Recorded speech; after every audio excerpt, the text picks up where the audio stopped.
ప్రతి ఎన్నికల్లో విలక్షణ తీర్పునకు నిదర్శనమైన విజయవాడ తూర్పు నియోజకవర్గానికి ఈసారి వైసీపీ అభ్యర్థి ఎవరనే ఉత్కంఠ నెలకొంది. నామినేషన్ల సమయం దగ్గర పడుతున్నా వైసీపీ నుండి ఇంకా ఈ సీటుపై స్పష్టత రాలేదు. తూర్పు టికెట్ దక్కడమంటే తమదేనంటూ ఆ పార్టీ నేతలు బొప్పన భవకుమార్, యలమంచిలి వర్గాలు కుస్తీ పట్లు పడుతున్నాయి.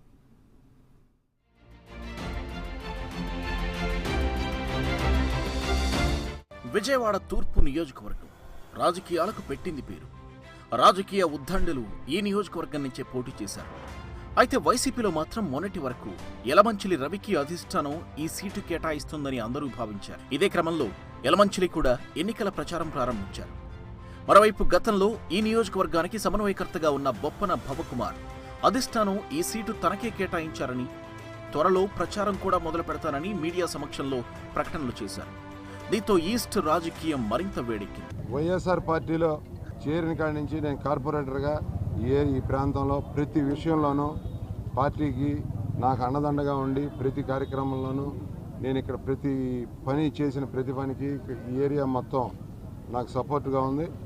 అట్లాగే తూర్పు నియోజకవర్గ సమన్వయకర్తగా ప్రతి వార్డులోనూ ప్రెసిడెంట్లు, అక్కడ వైఎస్ఆర్ సానుభూతి పరులు, నా మిత్రులు ప్రతి ఒక్కరూ నాకు అందరూ సపోర్ట్ చేశారు.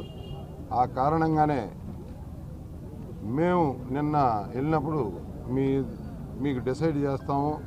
అట్లాగే వైఎస్ఆర్సీపీ ఇక్కడ ఎంపీ అభ్యర్థిగా పొట్లూరు వరప్రసాద్ గారు రేపు 16వ తారీఖు నుంచి రేపు మధ్యాహ్నం వచ్చి ఒక మీటింగ్ పెట్టి ఎల్లుండి మంచిది ప్రచార కార్యక్రమం ఈ సెంటర్ నుంచే బిగిన్ చేస్తున్నాం. ఇక్కడికి మేరీమా చర్చ్ కాడి నుంచి 3వ వార్డు బిగిను, 4వ వార్డు 6వ వార్డు వరకు వీలైతే 7వ వార్డు కూడా కంప్లీట్ చేసుకుందామని ప్రోగ్రాం ఫిక్స్ చేశాం. అయితే 3 ఏళ్లుగా విజయవాడ తూర్పు నియోజకవర్గానికి సమన్వయకర్తగా ఉన్న బొప్పన భవకుమార్ పార్టీ కార్యక్రమాల్లో చురుగ్గా పాల్గొంటున్నారు. ఈ క్రమంలో వంగవీటి రాధ ప్రోద్బలంతో టీడీపీలో ఉన్న యలమంచిలి రవి వైసీపీ తీర్థం పుచ్చుకున్నారు. పార్టీలో చేరే సమయంలోనే విజయవాడ తూర్పు సీటును తమకే కేటాయించాలనే హామీతోనే పార్టీలోకి వచ్చినట్టు సమాచారం. కొన్ని పరిణామాల మధ్య వంగవీటి రాధ టీడీపీలో చేరిపోవడంతో యలమంచిలికి పరిస్థితులు ప్రతికూలంగా మారాయి. ఎన్నికల ప్రచారం మేము ఈరోజు సాయంకాలం నుంచి మేము మొదలు పెడుతున్నాము.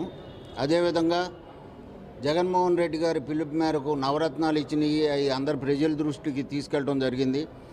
ప్రధానంగా మేము తీసుకునేది ఎన్నికల ప్రచారంలో నవరత్నాలు, అదేవిధంగా గతంలో నేను చేసినవి, ఈరోజు నేను చేయబోయే విషయాలు, మళ్ళీ ప్రజలకు ఏం అవసరం ఉంటాయి, వాటికి మనం చేయాల్సినవి ఏంటి అనే ఆలోచనతోనే నేను ఆ నిర్ణయానికి రావడం జరిగింది. డెఫినెట్గా ఈ 2-3 రోజుల్లో లిస్ట్ అనేది అనౌన్స్ చేయడం జరుగుతుంది.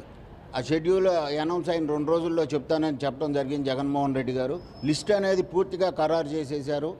175 మంది ఎమ్మెల్యేలు, అలాగే 21 మంది ఎంపీలని ఖరారు చేయడం జరిగింది. ఈ ఎంపీల లిస్ట్ కూడా ఆయన పూర్తిగా ఈ మొత్తం షెడ్యూల్ అనౌన్స్ చేసిన 2 రోజుల్లో చెప్తానని చెప్పడం జరిగింది. ఆ 2 రోజుల్లో చెప్తారు. మాకైతే మటుకి మీరు వర్క్ చేసేసుకోండి అని చెప్పి మా ఎవరికాళ్ళకి అభ్యర్థులకు చెప్పడం కూడా జరిగింది.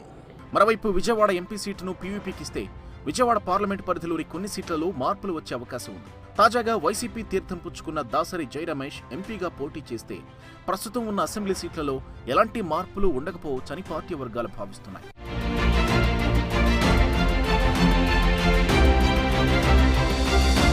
జగన్ హామీతోనే ఎన్నికల ప్రచారం మొదలు పెడతానని బొప్పన భవకుమార్ చెప్పడంతో కార్యకర్తలు డోలాయమానంలో పడ్డారు. వైసీపీ అధినేత జగన్ ప్రకటించే వరకు తూర్పు నియోజకవర్గ అభ్యర్థి ఎవరన్న దానిపై సర్వత్రా ఉత్కంఠ నెలకొంది.